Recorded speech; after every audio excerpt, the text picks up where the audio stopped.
say to Rudebox why you said that. Now, the song Rudebox Robbie Williams came out in a year, much like the year that we're in right now, and that this is also a year, which had a halfway point. Yeah. Doubtless. Yeah. So the first album I picked to talk about that I've really loved from this year was Lack of G-Lip by Camille Keller, who we're going to see at Ormside tomorrow. I think this album was like particularly, for me, I was excited about it, but then the first listen I had of it was on very minimal sleep, walking around Taiwan, where it was just like incredibly like thick heat, and I was drinking like super strong coffee, walking around these temples in my Jamaican teddy bear shirt. And it was the perfect soundtrack for that moment.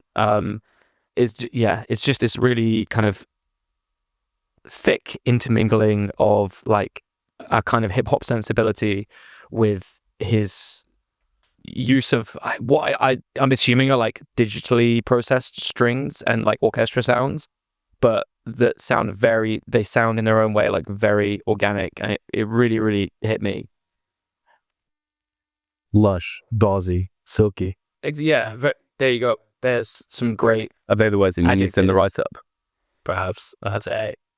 The one interesting thing I want to talk about this album is I didn't feel like there was a lot to compare it to, but an album that I do keep on coming back to when I think about it is Serpent Music by Used to More. I think there's a lot of the feeling of that first record in what Camille's put out. And it's a pretty unique sound that I feel like I would have expected more people to try and touch on over the years, but they haven't. I think it seemed to me that actually like certain rhythmic elements or like songwriting approaches were almost like for like, and that isn't to say that I feel like you ripped it off, because that really isn't the case, but I think it was an approach to music that I thought was very well explored when that album came out. And yeah, like I said, I hadn't really heard anyone come back to it until this point, and I think that's part of why I found it so exciting. It's kind of got, like I said, these rap sensibilities, and I think I remember you saying that they described it as cloud rap, right? I don't want to call what he does like this elevated version of rap music, because I don't think elevated is the correct word, and I don't think that's a characterization he'd agree with. Yeah. But I feel like it is something that it's a record that is really, it's just really indebted to rap music. Even if it isn't rap music, it's something else. It's kind of like he's brought his own sensibility to these sounds that allow it to be something that, to me, sounds... His references are very clear, but it really is its own thing. It was interesting. I think another point, the main other thing I really took away from it, particularly coming back to it the last couple of days, have any of you guys listened to the Pink Pantheress album? Yeah, so a couple songs, not the full thing. Because I did like it, but I think something I really struggled with it is the amount of interpolation on it. And in a way, I didn't feel like she brought any original songwriting or ideas to it. Everything I was listening to, I felt very conscious of the references it was using and how overt they were.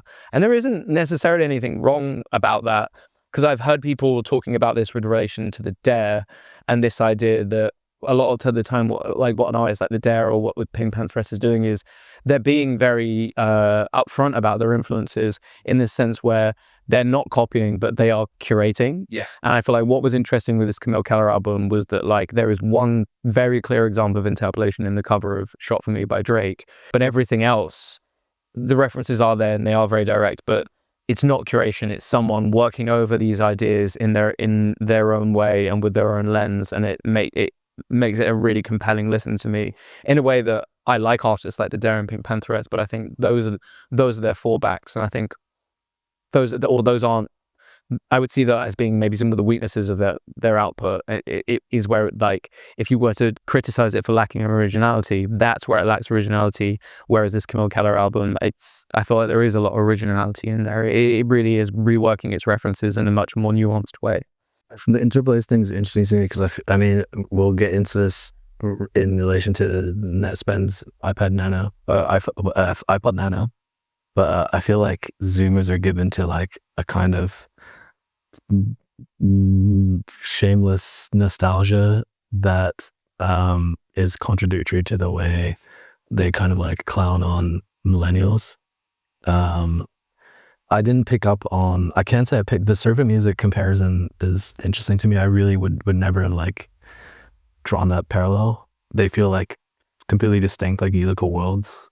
Like certain music to me feels much darker and shadowy and more organic or something than the Camille Keller album does. But that's cool. But yeah, no, I feel it feels much more like the sum.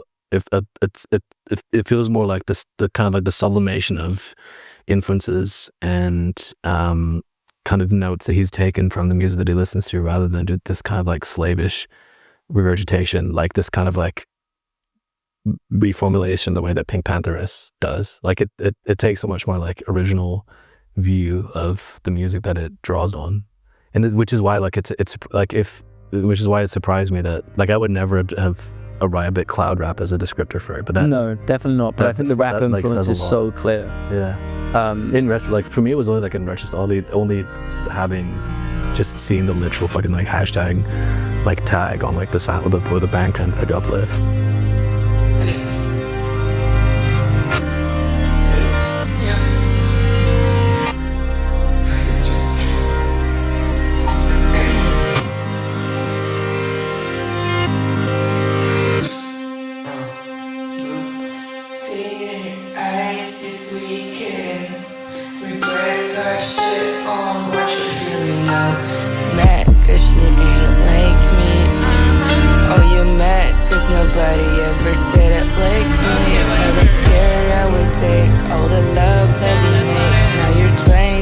Somebody replace what I gave to you. It's a shame you didn't keep it. Alicia, Katia, I know that you gon' hear this. I'm the man. Yeah, I said it. Bitch, I'm the man. Don't you forget it. The way you walk. I think talking about kind of Zoomer interpolation, it kind of brings me on to another record that I listened to a lot, which was the album Cherish by the band Crochet. I don't know how familiar you guys are with this. So I initially heard about these guys because Cal from Nino mentioned that they'd interviewed them, and the reason they decided to do it was because they'd also interviewed Cameron Winter, which I thought was crazy, but I kind of had it pitched to me, and I think this is correct, as essentially like Nina core scrams. And they are, and I think that's a fair analysis, and it's fucking great, and it's a record that sits really outside of the world that I'm familiar with, but that I found myself coming back to time and time again, just because of bands I love, like Blood Brothers.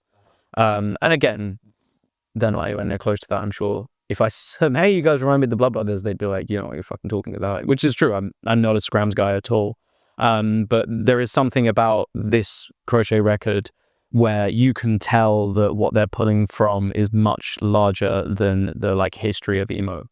And yeah, Crochet, they're super interesting band. It's like a 5-piece band, 2 singers, and then guitarist and drummer. And maybe they're 6-piece. Anyway, most of the music and lyrics is done by this guy called Zach Sari. I might butcher the pronunciation then, but he seems to be the kind of overall the looming presence over the band, and it's super talented and interesting dude. I listened to like an 1.5-hour long interview that he did, and he was talking about a lot of musicians, some of who have like an adjacency to kind of hardcore, but like particularly people like Zach Hill, and how much they'd influence his approach. And I think that really comes across in the music, where it's like it is scrams, but it's so angular and wide reaching. But I think you can pick up on what's exciting about it as someone who isn't in the middle of it and is like that's like vaguely adjacent to it. But it's just to cut in. It's funny you mentioned the Zach Hill thing, because I saw Machine Girl at Primavera, and like I was sort of like, you know, aware of a lot of their music, but didn't expect it to be such a sort of like Death Grips structured performance. Okay. In the, you know, but like I feel like it's like an American thing, which I'm just not really, probably because the like media that informs you how to like get into it is such a like dark forest. I'm not able to like codify it in the like genealogies in the same way that I can get from like English bands from like Blood Brothers to now, you know what I mean? But you don't have to like genealogically codify something. Yeah, I completely, no, but I know exactly what you mean. Yeah, but to me, it's like that I think maybe like to me that music kind of like it emerged from this kind of like 4chan new kind of culture a little bit, and which is like totally foreign to me. There's that element which is like, but like fundamentally like off-putting to me, but just also like at face value their shit is like never, it's like always off me cold. And I know their music is like extremely popular for how like sonically extreme they are, both musically and in terms of their like overall presentation. But something about them is just like never really clicked for me. I just am not. I find it very like anti-historical, the way it's just kind of like, oh, you know, we grew up with the internet, so it should be D&B and hardcore, you know. And it's like, but the why that connects those things is just like, because they're both intense, and like I want to express intensity. So that's the only thing I can really get out of it. There is kind of like a quote internet coded like breakbeat type music that's just not for me. This other person's sewer slut. Yeah, is that ring about like that whole culture is like just something about it. It feels like it's like music for people who came to music from like 4chan best of type culture, and 4chan like essential album type culture. It's weird though, because I feel like, well, it's Fantano Court. I mean, I feel like Camille Keller is kind of the downstream of the rap version of that, which obviously you guys are both very into. And I guess I wonder if it's just like a healthier community in terms of like sharing and making music that just makes the rap stuff better. I don't know. I don't know if I've got a better answer than that. We gotta like talk to them. Like tomorrow. I mean, you're not gonna be there. You're seeing 28 years later. But I really want to like, we're like making we're kind of like speculating on somewhat that like some of his influences, quote unquote, are. But I'd be interested to hear him kind of get into it. But the point is that Rob thinks Camille Keller has a bit of tumor in his DNA. I think quite a lot. Yeah, he's got a serious tumor. The serious tumor. I'd say so. It needs to be seen to. Yeah. Well, game night was a success. Peter, you do know that all your questions were incredibly easy. Yeah, easy for me. Good night, morons. You ever stop and think, wow, I'm married to that guy? Nah, I just repress it. Is that healthy? What's the worst that could happen? I'm a tumor, I'm a tumor. I'm a tumor, I'm a tumor, I'm a tumor. I'm a tumor, I'm a tumor, I'm a tumor. Oh, I'm a tumor. I think the other thing that I really found interesting about Crochet is that I'm not really familiar with like a history of music that comes from Las Vegas, but these guys are from Nevada. So just the Killers? It's the Killers, yeah. But from spending time learning more about them, it sounds like there is this really healthy scram scene that's going on in Las Vegas, and it makes me wonder, or in Nevada, that it makes me wonder what else is going on there. And it's something I'm really interested to hear, just because Las Vegas is the quickest growing city in the US. Yeah, by a significant amount more than anywhere else in the US. It's like the 20th quickest growing city in the world, something like that. And you know, that's putting it up against like cities in India and stuff like that, which are growing at like an insane rate. So the idea of what music's going to come from that is like super interesting. Well, I mean, I know that Neopunk had like a hype house there. Really? Yeah, I think they sort of temporarily moved out of Atlanta and like flirted with having like a content creation media node. That's sick. Yeah, I think honestly, it made me be like, maybe we go to Las Vegas next year. Vegas also hosts like, I mean, obviously there was the fucking shooting, but I think Vegas is like, it's a hub for those like enormous kind of like whole country coming together day festivals to like celebrate like an entire city. Do they do Skankfest in Las Vegas? I don't actually know what Skankfest is. It's like, you know, whatever right-wing comedy type shit, but I think it's like Mothership adjacent, but I probably think isn't in Austin. I could be wrong in saying that. And it's been interesting because when I've brought up Crochet to people and the fact that they're from Nevada, people have been like, well, actually, if you visit Las Vegas and you stay there long enough, it's got this really thriving downtown that's got nothing to do with the strip.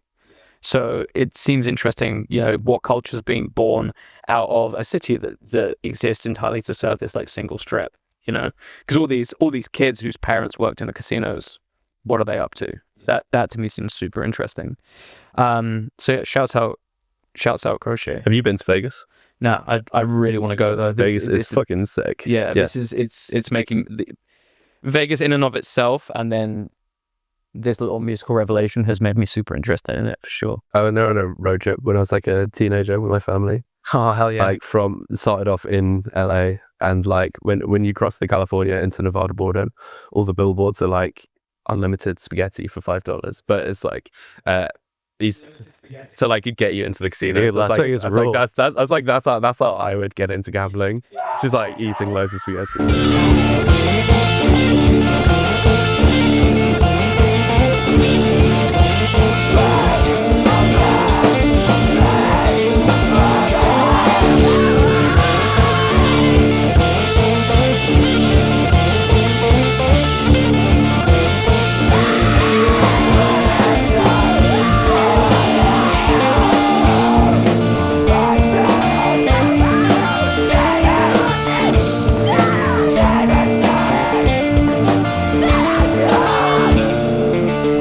And then the final album I've got, which is one that I've done a lot less research on, but is the record that has just, again, I talk about this a lot, but it's just like the record I throw on when I want to like feel something, get myself going, which is just like, is Later Than You Think by Ploy, which for me is like the only record that matters in like the fake tech house resurgence.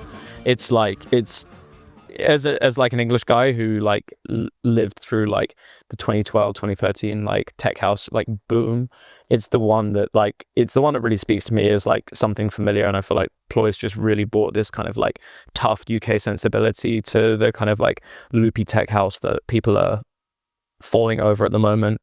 Would it be right to say that Ploy was kind of like in the deconstructed club kind of zone 10 years ago? He was in the kind of a post Hessel Audio Left field bass, yeah. Like he was a time dance guy, time dance and Hessel Audio guy who's like gradually kind of spread his wings as like a much more like kind of like tough variant of like whatever is kind of going on in UK dance music at the moment. And I feel like this album, he did an album on Lies during the lockdown that kind of really flew under the radar, and this album that he's done on Deck Mantle is just like, it's just him really putting all his cards on the table and like not missing it. I would suggest everyone really listens to it, because for me, for like at the moment it's quite difficult for me to always get excited about house and techno records, but this is the one where I'm just like, I can't stop listening to it, and I'm on the train and I'm just like visibly like going in dancing to it, which just doesn't really happen that much for me anymore. So shouts out Ploy, because I think he's made something really special. Can you say left field bass is trill?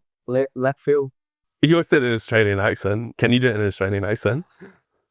Left field bass trill. I was thinking it's described as tough, and I started Yeah, it's thinking about, the toughest. Yeah. yeah. UFF, obviously. Yeah, it's here. Yeah, exactly. Yeah. That's trill for the mobile phone generation for sure. The camera phones.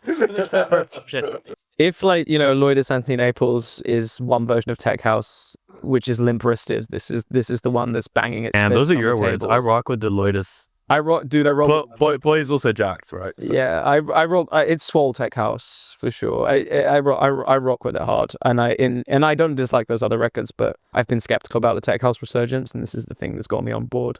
It's got like notes of like early Dirty Bird, not early, but like 2012, 2013 era Dirty Bird, like a nice kind of like goofy brawling kind of feeling to it that I fucking love. I think to you, like that music has more baggage because you're just like much more steeped in it than The first shows I did with turning up to play like Night Slugs and Clack Clack Boom to like tech house events on Watford High Street, and no one wanted to hear what I had to play, and they'd like laugh at me for how I dressed. So like to have like for me like what's tech house swag? Well, Rob was dressed like Chief Keef for that. I just wasn't wearing Huaraches basically.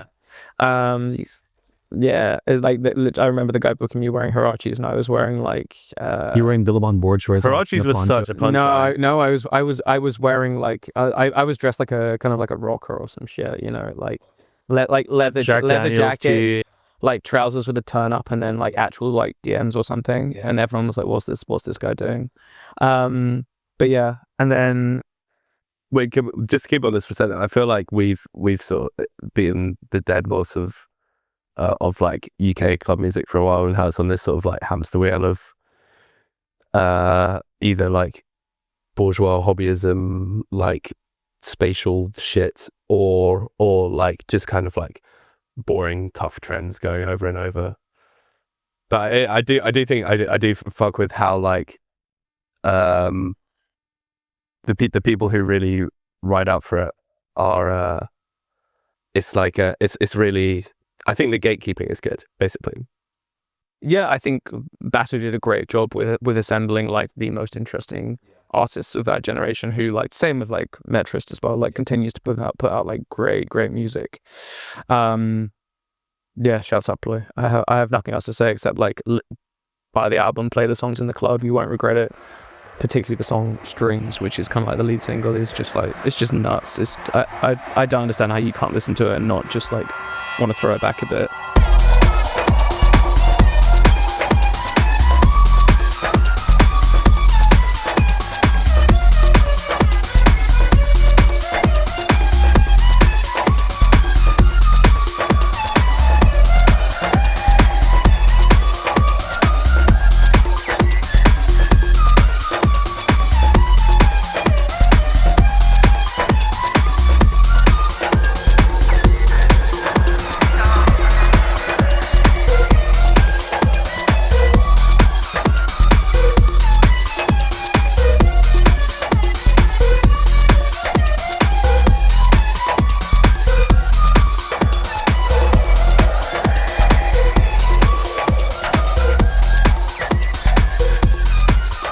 Then quick run off honorable mentions / things I didn't really know how to talk about.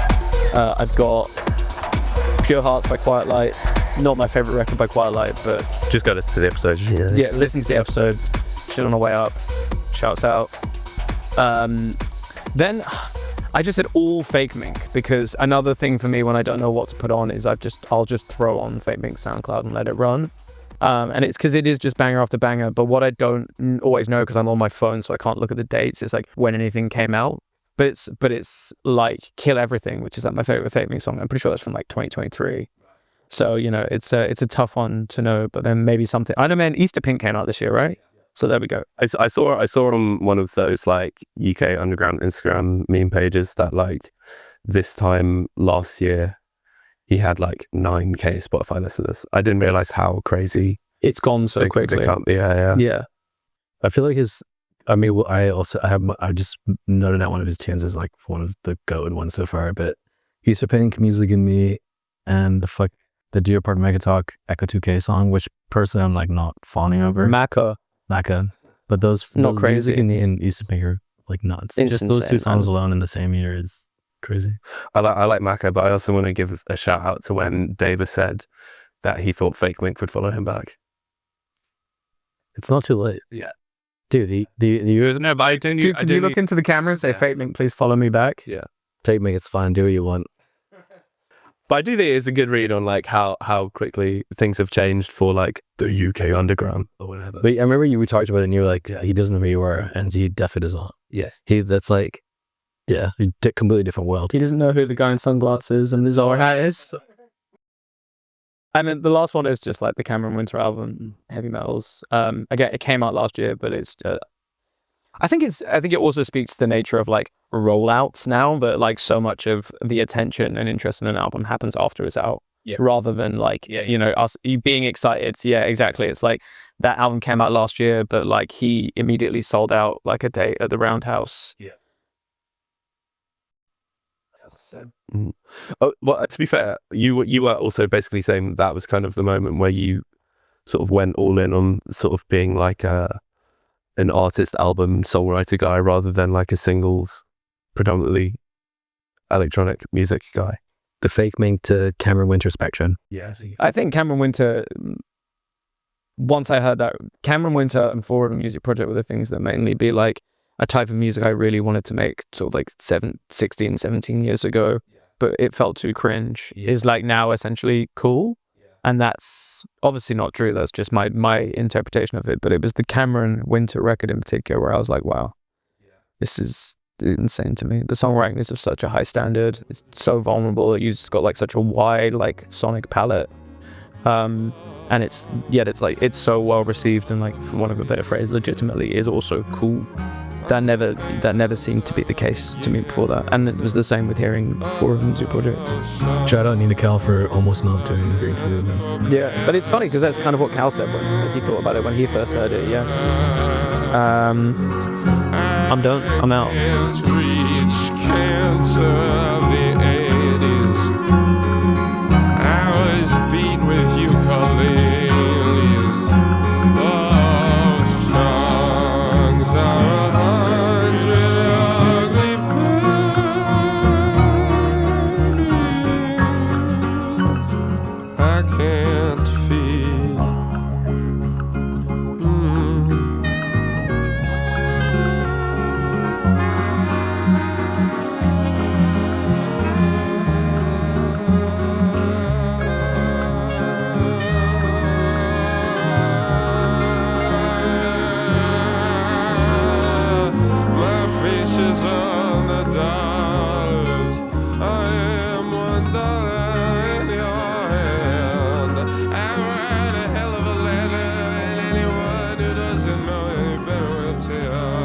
Right, let me fucking... David, go get your Fakemink following.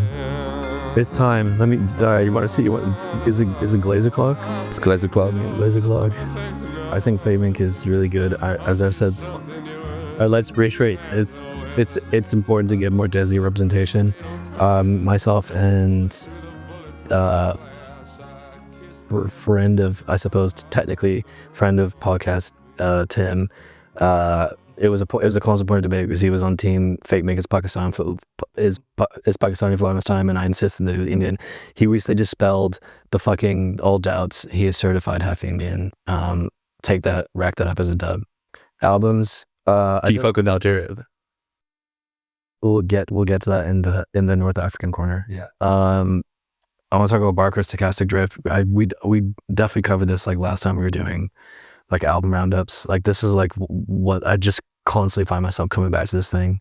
It's like beautiful, weightless, for lack of a better term. I really hate to abuse the word ambient, but kind of like ambient, sort of like abstracted techno, like super like synth-heavy, beautiful, melodic, psychedelic, but in like a really like crisp, emotionally synthetic way that I find very difficult, that I feel like is difficult for most people to realize. I first listened to this album and it's like, I mean, you were talking about listen to the Camille Keller album in full, like, well, just strolling on him out. That's really not the way that I typically like listen to new music. It's just kind of like this sorting process, filtering process where like I'll listen to something like at home, and if it makes the grade, like I'll throw it on like my larger like in rotation playlist, and it'll like soundtrack my walks or transit and stuff.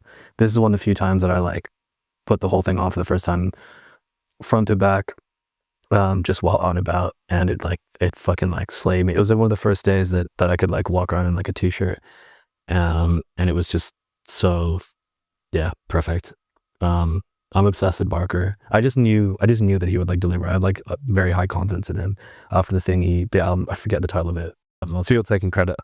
I am, yeah. So, yeah. Once again, shout out to an American abroad. Have you guys heard it? Yeah. It's good. Pretty good. Yeah. Yeah. Me and Brandon in COVID. His stepdad sells like used cars, and we used to I used to have this job where I would film individual cars, and I'd always put like Barker music to, as a kind of like sexy sleep. This is how you want to buy this secondhand Volvo. It's like, it is kind of like an elevated, sophisticated ad guy. And I kind of can't, like, it's too deep in that for me to have like a real like sentimental moment with his music, but I'm like, yeah, it's good.